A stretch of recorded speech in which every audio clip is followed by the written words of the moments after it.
Assalamualaikum warahmatullahi wabarakatuh. Jumpa kembali lagi dengan saya Udin dalam channel Kim Ude. Asiknya belajar kimia. Materi hari ini adalah pembahasan soal kimia ujian masuk UIN Jakarta tahun 2016. Tahun 2019 sudah bisa ditonton di channel Kim Ude.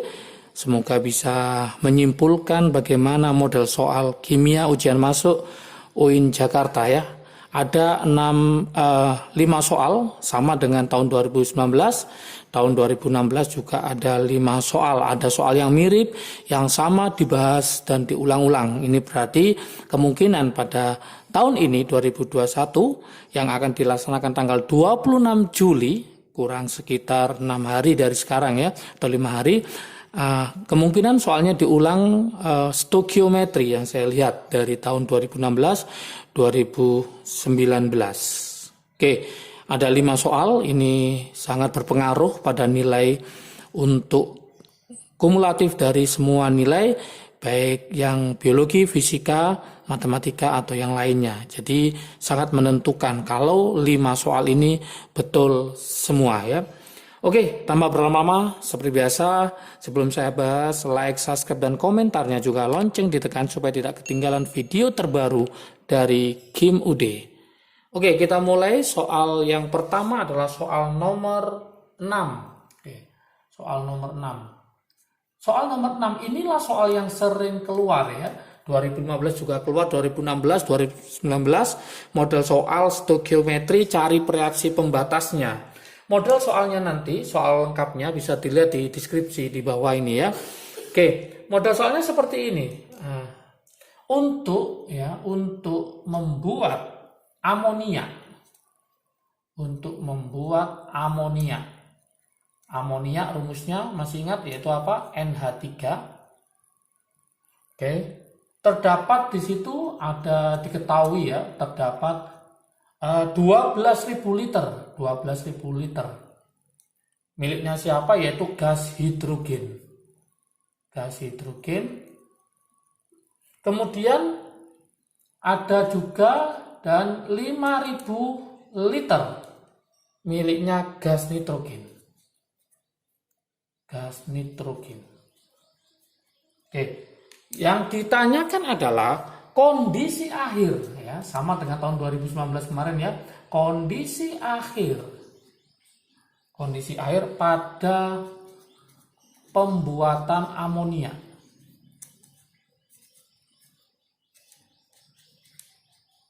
Gimana kondisi akhirnya? Sisanya, ada sisa? Apakah habis semua? Oke. Solusinya seperti ini, teman-teman semua. Solusinya, langkah pertama harus bisa mereaksikan antara nitrogen ditambah hidrogen, hasilnya adalah amonia NH3. Langkah berikutnya harus disetarakan, di mana N-nya 2 maka ini saya kalikan 2, hanya ada 6 berarti ini saya kalikan 3. Ingat, ini wujudnya adalah gas semua, maka berlaku hukum Gay-Lussac, perbandingan volume menunjukkan perbandingan koefisien. Oke, untuk lebih jelasnya nanti bisa belajar di Kim Ude di channel ya, video stoikiometri 41 sampai 48. Ini ada semua tentang Gay-Lussac, perbandingan volume menunjukkan perbandingan koefisien. Biasanya adalah perbandingan mol menunjukkan perbandingan koefisien. Itu jika wujudnya bermacam-macam. Tapi kalau gas semua, maka bisa kita mainkan perbandingan volume menunjukkan perbandingan koefisien. Berarti bisa kita simpulkan di sini untuk hidrogennya adalah 12.000. Kita tulis 12.000 liter. Untuk nitrogennya adalah 5.000 liter.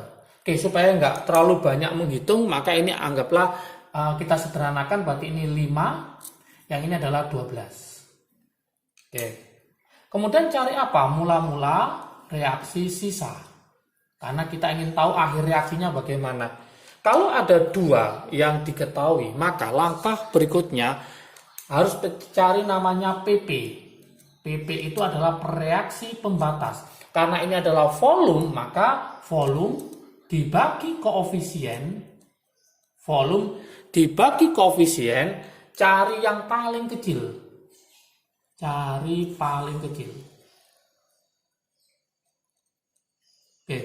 12 bagi 3, 4. 5 bagi 1, 5. Maka yang paling kecil adalah yang hidrogen. Karena dia paling kecil sebagai reaksi pembatas, maka ini 0, habis bereaksi. Oke, supaya habis berarti ini berapa? Ini 12. Oke, 12 untuk 3. Kalau 1, maka 1/3 dikali 12. Maka ketemu 4. Oke, yang ini berarti 2/3 dikali 12. Maka ketemu 8. Oke, hasil akhirnya adalah 5 kurangi 4 berarti ketemu 1. Yang ini karena nggak ada mula-mula, maka ini langsung turun 8. Ingat tadi, kalau 5.000, maka 1 itu adalah 1.000, yang ini adalah 8.000. Maka kesimpulannya adalah H2 habis bereaksi. Habis bereaksi, karena sebagai reaksi pembatas. Sedangkan nitrogen itu nanti bersisa berapa? Bersisa 1.000 liter. Oke, kalau tanyakan amonia, maka hasilnya adalah 8.000 liter. Dari sini maka jawaban yang betul, nanti silakan dilihat di optionnya ya, jawabannya adalah yang B. Oke, sangat mudah sekali untuk stoikiometrinya. Berikutnya, soal nomor 7. Soal nomor 7 ini tentang pembuatan roti ya, Di situ ada tulisannya cara membuat roti. Cara membuat roti. Ada bahan-bahannya ya. Bahannya itu ada jelas ya, ada tepung. Kemudian di situ ada susu bubuk. Oke, kemudian ada gula. Kemudian ada garam. Ada gula, ada garam, ada ragi, kemudian ada air. Pertanyaannya di situ, mengapa? Nah, ini pertanyaannya. Mengapa adonan mengembang? Gara-gara apa? Jadi ini kayak praktikum ya, kayak uji lab gitu ya. Mengapa adonan mengembang? Maka solusinya di sini pasti di situ ada suatu gas ya. Gas apakah itu?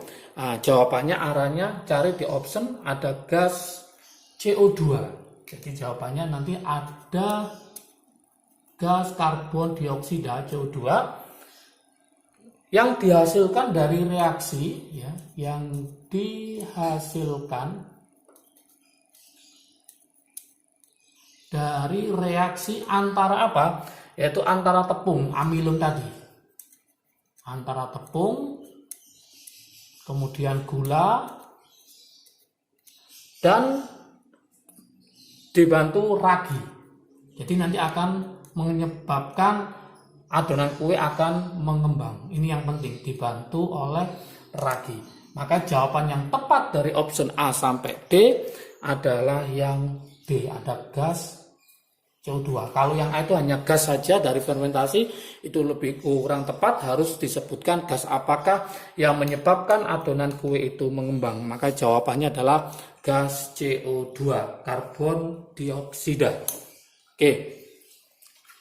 Soal nomor 7 sudah berlalu, kita ke soal nomor 8. Ini juga soal tentang percobaan sifat koligatif larutan berkaitan dengan titik didih ya, titik didih. Soal nomor 8. Di situ ada suatu percobaan seperti ini, bisa saya gambarkan ya. Ini ada suatu gelas kimia,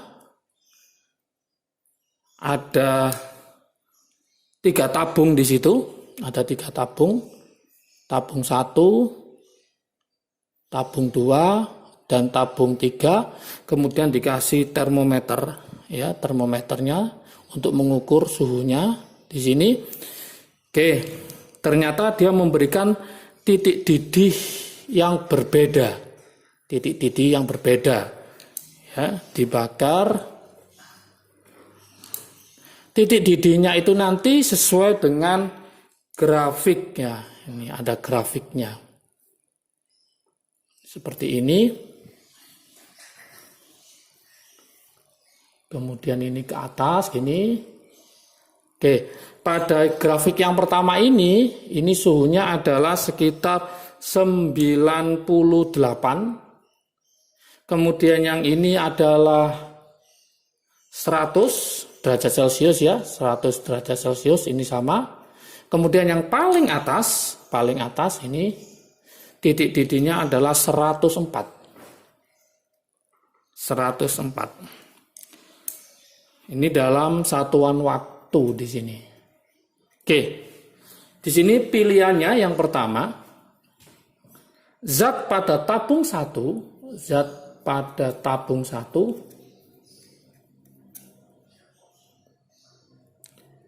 merupakan elektrolit kuat. Elektrolit kuat. Apakah betul? Yang B, zat pada tabung 2. Zat pada tabung 2 ini merupakan titik didihnya air. Titik didih air, titik didih air karena di situ ditulis 100 derajat Celcius. Kalau di soalnya itu 1000, padahal itu adalah tipe 0 derajat Celcius ya. Oke. Titik didih air. Yang C itu adalah zat pada tabung 1, zat pada tabung 1 jumlah partikelnya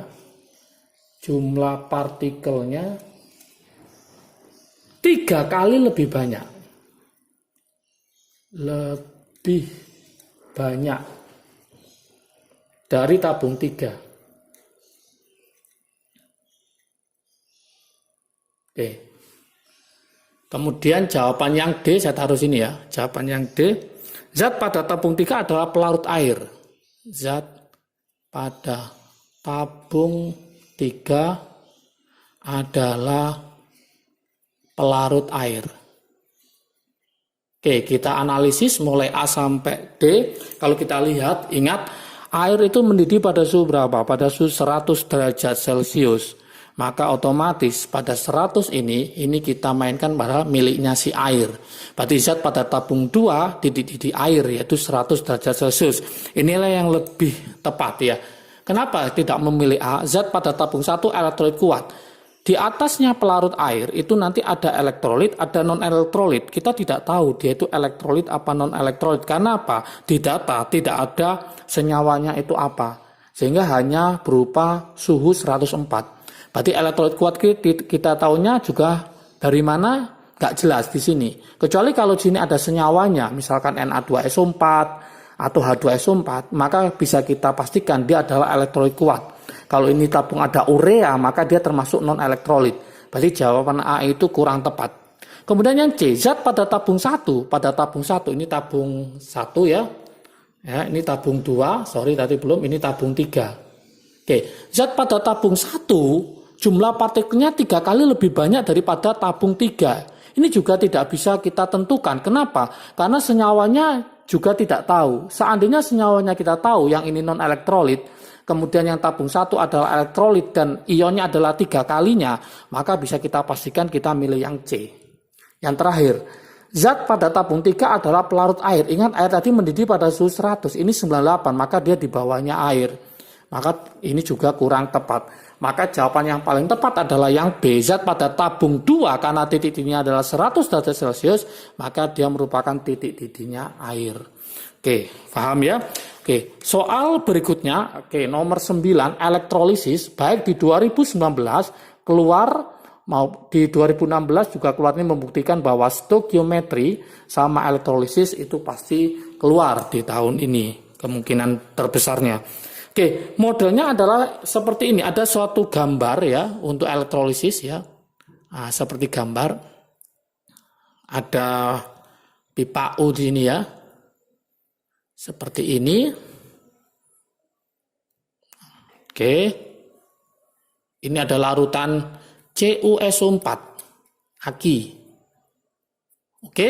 Terus kemudian di sini ada elektrodenya, kemudian dihubungkan, ya dihubungkan, ini juga dihubungkan, yang ini adalah positif, positif, yang ini adalah negatif. Kalau negatif berarti ini katoda, yang ini anoda. Oke, di situ ternyata adalah katodanya adalah Ag, kemudian anodanya di sini adalah karbon. Ini tabung yang pertama. Oke. Yang kedua sama di sini saya tulisin pipa U juga. Oke, yang masuk sini adalah H2O liquid ya. Sama di sini ada elektroda, ini juga elektroda, kemudian dihubungkan. Yang ini adalah yang positif, ini ada yang negatif. Berarti kesimpulannya yang sini katoda, yang sini anoda, yang dipakai sama-sama yaitu Zn semua. Ini Zn, ini juga Zn. Ini nomor 2. Pertanyaannya kira-kira reaksi di katoda apa, reaksi di anoda apa? Oke, kita coba untuk yang pada reaksi yang pertama. Pada reaksi yang pertama bisa kita simpulkan di situ larutan CuSO4 ya, larutan CuSO4. Katodanya siapa? Katodanya jelas Cu. Karena anoda Ag itu tidak akan bisa bermain, yang bermain adalah Cu-nya. Berarti nanti Cu2 plus 2 elektron menjadi Cu. Kemudian anodanya, karena anodanya adalah karbon inet dan ini adalah sisa asam oksi, maka yang masuk adalah 2H2O menjadi 4H plus O2 plus 4 elektron. Oke, nanti bisa dipelajari di channel Kim UD ya, di video tentang reaksi-reaksi sel elektrolisis untuk lebih jelasnya. Oke, ini reaksi yang pertama. Kemudian reaksi yang kedua. Saya tulis ini. Reaksi yang kedua. Oke, katodanya siapa? Anodanya siapa? H2O yang bermain berarti H2O. Berarti 2H2O plus 2 elektron menjadi 2OH- plus H2. Karena anodanya adalah Zn dan dia adalah aktif, maka di anoda adalah Zn menjadi Zn2 plus 2 elektron. Maka jawaban yang tepat adalah yang B. Pada reaksi 2 inilah yang tepat. 2H2O plus 2 elektron menjadi 2OH- plus H2. Yang ini adalah Zn menjadi Zn2 plus 2 elektron. Oke, sangat mudah sekali. Soal nomor 10. Oke, soal nomor 10 berkaitan dengan laju reaksi ya, berkaitan dengan laju reaksi. Soal nomor 10 ada suatu reaksi gini, ada reaksi A ditambah B kecil B, hasilnya adalah C kecil C. Ya. Jika konsentrasi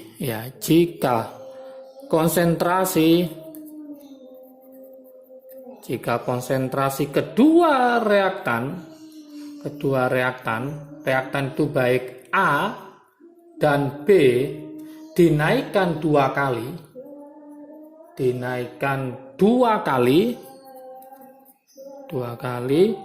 lipat ya.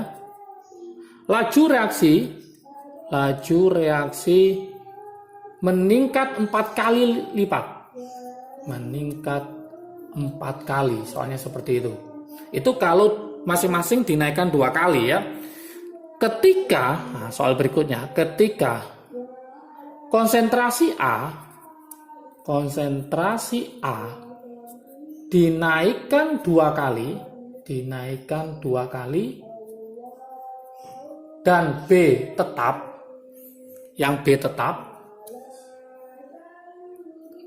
B-nya tetap, maka laju reaksi 2 kali lebih cepat. Maka laju reaksi 2 kali lipat.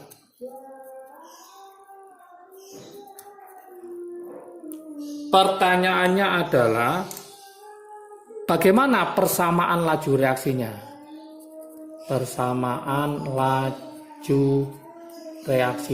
Oke, sangat mudah sekali ya. Gini, kita mulai dari yang bawah. Ketika konsentrasi A dinaikkan 2 kali dan B tetap, berarti A itu X ya, maka 2 pangkat X sama dengan 2. Berarti X sama dengan 1. Berarti ordernya si A itu sama dengan 1. Kemudian jika konsentrasi kedua reaktan A dan B dinaikkan 2 kali, maka 2 pangkat X dikali 2 pangkat Y, dinaikkan 2 kali masing-masing, dia menjadi 4 kali. Tadi X ketemu berapa? Ketemu 1, maka 2 pangkat 1 dikali 2 pangkat Y sama dengan 4. Oke, maka 2 pangkat Y sama dengan 2. Berarti kesimpulannya Y-nya sama dengan 1. Otomatis kalau ini 1 berarti ordernya si B sama dengan 1. Maka rumus laju reaksinya V sama dengan K kali A pangkat 1 kali B pangkat 1. Ya, biasanya 1 nggak ditulis. Maka jawaban yang betul adalah yang A. Oke. Inilah pembahasan soal kimia UIN Jakarta tahun 2016. Semoga menjadi referensi untuk belajar, untuk bertarung nanti di ujian masuk UIN Jakarta tahun 2021 yang akan dilaksanakan pada tanggal 26 Juli. Semoga nanti bisa menjawab soal-soal dengan benar, 5 soal bisa menjawab dengan benar sehingga hasilnya nanti maksimal dan teman-teman bisa keterima di UIN Jakarta 2021. Oke, semangat belajar, sukses selalu, jaga kesehatan. Jangan lupa sebelum berangkat ya, silakan banyak-banyak berdoa. Kenapa? Karena nanti bisa menjawab soal kalian. Oke, semoga sukses selalu. Assalamualaikum warahmatullahi wabarakatuh.